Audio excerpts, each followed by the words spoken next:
From modern stories like The Fault in Our Stars to classics like Huckleberry Finn, the banning of books in the U.S. is a tale as old as time. It's back to school season, but as a new semester approaches, school curriculums and libraries are a battleground for book bans across the country. Free speech advocacy group PEN America indexed bans between July 2021 and June 2022. The organization found that Texas had nearly double the number of bans compared to other states, with over 700. According to the American Library Association, 2022 saw the highest number of attempts to ban books since the organization began tracking in 2001. It was also a notable increase of 38% over 2021.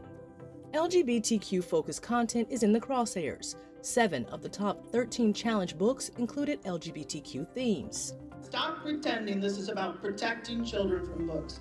We all know this is about erasing our LGBTQ students and staff. It was literally written on signs people brought to the meeting on Monday. Those pushing for the removal of books often claim they're protecting children from what they see as an increasing tidal wave of inappropriate content for young minds. But book censorship battles are not new in the U.S. For example, in modern times, the Jim Crow-era South was a hotbed of censorship attempts, many led by the United Daughters of the Confederacy, hoping to ban books without sympathetic views to the South's loss in the Civil War. Book banning is also not limited to one ideological background. Progressive movements and organizations have pushed to restrict publishing books by conservative figures like Supreme Court Justice Amy Coney Barrett. In the wake of the decision to overturn Roe v. Wade, an open letter to publisher Penguin Random House wrote, "Coney Barrett is free to say as she wishes, but Penguin Random House must decide whether to fund her position at the expense of human rights."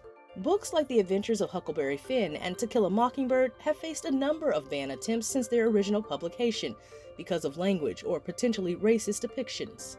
More recently dropped from required reading lists after parents complained. In 1982, the Supreme Court directly addressed the issue after students sued a New York school board for removing books by authors like Kurt Vonnegut and Langston Hughes.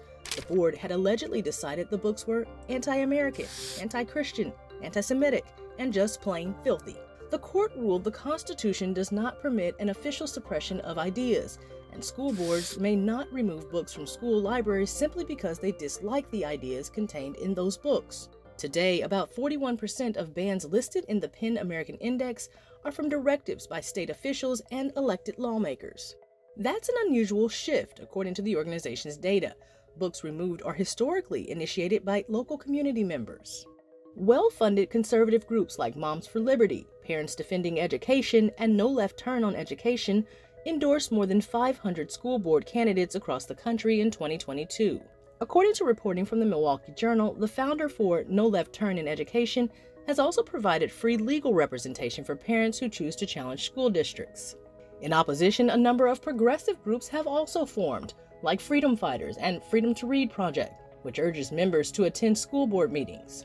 Organized political action committees have also entered the fray. The PAC, run by conservative cell phone company Patriot Mobile, spent hundreds of thousands of dollars in electing nearly a dozen school board candidates in Texas, some of whom have implemented policies making it easier to be elected even without a majority vote. The amount of funding and political organization speaks to how local school board battles have taken on national importance.